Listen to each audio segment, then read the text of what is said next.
Hey guys, Phil here, Doctor of Physical Therapy. Today we will be talking about how to stand. But we're not just going over how to stand, but we're also talking about how to stand for a long time.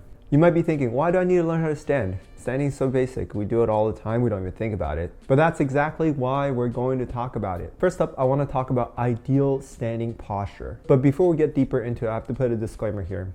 Even though there is an ideal standing posture, it doesn't mean that you should stay in this posture for an extended period of time, because it becomes almost like too much of a good thing. So do an experiment with me. Try to hold a fist, no problem.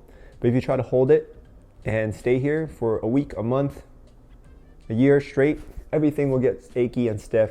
Our bodies are designed to move, so they're not designed to stay in one particular posture for an extended period of time, even if you're in this perfect ideal posture.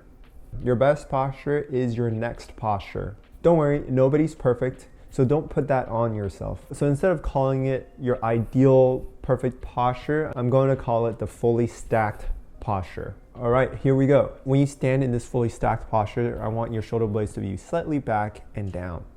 This is called scapular retraction because you're pulling your shoulder blades back. You want to have your chin slightly tucked down, your head back, as if you have a string on the top of your head and somebody's like pulling you up. These are the main big things to think about when it comes to upper body positioning. Because in general, we're always so forward. We're working at a table, working at a desk, or driving. Everything is just rounded forward. We just want to encourage some opening. There's this movement called the pelvic tilt. So basically, you can tip your pelvis forward or backwards. Forward is also known as anterior pelvic tilt.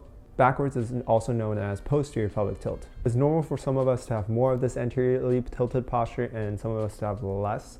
But the idea is I want to see, can you control that movement? Can you move your hips forward, move your hips back? When you're doing that posterior pelvic tilt, what you're doing is you're using your lower core muscles to lift the front of your hips up. This is kind of like you're pulling your belt buckle up towards your nose in that tilt. And when your pelvis is tilted forwards, that can be sometimes due to having tighter hip flexors in the front. So give this movement a shot, because a lot of people don't even know that this movement exists. When it comes to standing, I want you to figure out that in-between zone between all the way forward and all the way back. Think of your whole hip region as like a bowl of water. If you're all the way tipped forward, some of that water might flow out from the front. If it's all the way tipped backwards, some of that water might flow out from the back. So you just want to be somewhere in between. Going further down the body, we're going to talk about your legs. We want your feet to be about shoulder width apart. And naturally, most people have a little bit of a toe out. So your toes are rotated out a little bit. And some people have more of a toe in, and that's okay too. You just have to feel it out and see what is the most comfortable position for your body. Next, we're going to talk about your feet, because your feet is the foundation of your body. Whatever happens down there can affect everything up the body. The whole idea is when you're standing, I want some energy in your feet. And let me explain what that means. So you see the difference between no energy and having some energy. So basically what's happening is your ankle and your foot is pronating in, which means your arch comes down, versus your ankle rolling out, creating that arch. So what we want is we want a little bit of energy at that arch.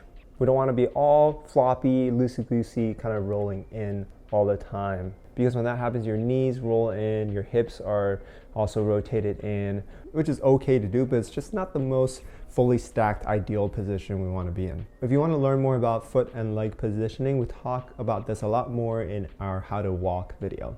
Do you see the theme here? The idea is we want to have an active stance. We want to be engaged. We want to use a little bit of muscle when we're standing in this fully stacked position. At every joint in the body, we're looking for not too much, not too little. First, learn the rules, then we can break them. So here comes the fun part where I'm going to teach you how to stand for a long time. Step one, you want to have a good setup. You want to have a comfortable pair of shoes. So I've got the Hokas here. It's got thick cushioning. It's very supportive. Standing in these would be much more comfortable than, say, wearing a pair of Vans. And shoes is one of those things that's very subjective.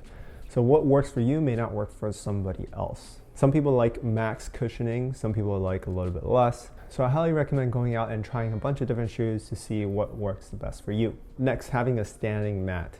So even if you have good shoes, standing on hard ground can be tiring after a whole day. So having that standing mat can give you that extra cushioning you need to last a little bit longer.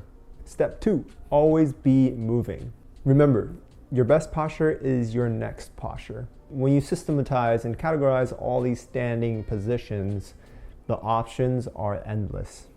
So let me show you. So there are many different ways that you can stand. So you can stand neutral, you can stand slightly wider, you can stand even wider, and in the stagger stance, so one foot in front of the other, you can do a little bit narrower or even wider, and you can switch it up. You can do other foot forward in this narrow stance, more normal width, and then the wider width. So basically just play around with different leg angles. If you have a step stool or some type of ledge or anything that you can rest your leg on, that's used because you can rest your leg on this step.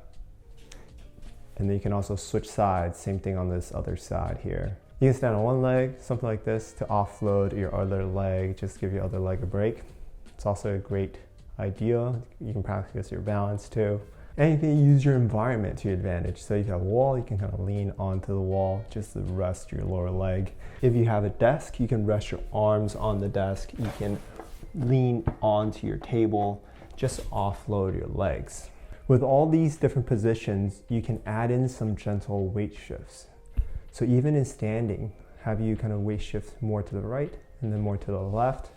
You can weight shift forward, you can weight shift backwards in all these different positions that we talked about. The idea is we're constantly sharing the load between your two legs. So this is what it looks like with the step. You can kind of shift in, shift out. These are some strategies to help you get through the day if you have to stand for a long time.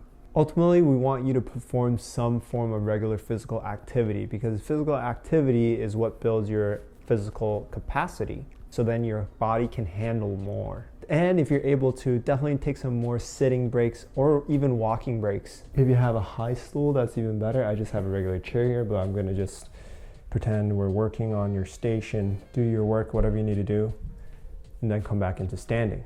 Because walking and moving around just feels better on your body than just standing in one place and not moving at all. So the moral of the story is keep it moving.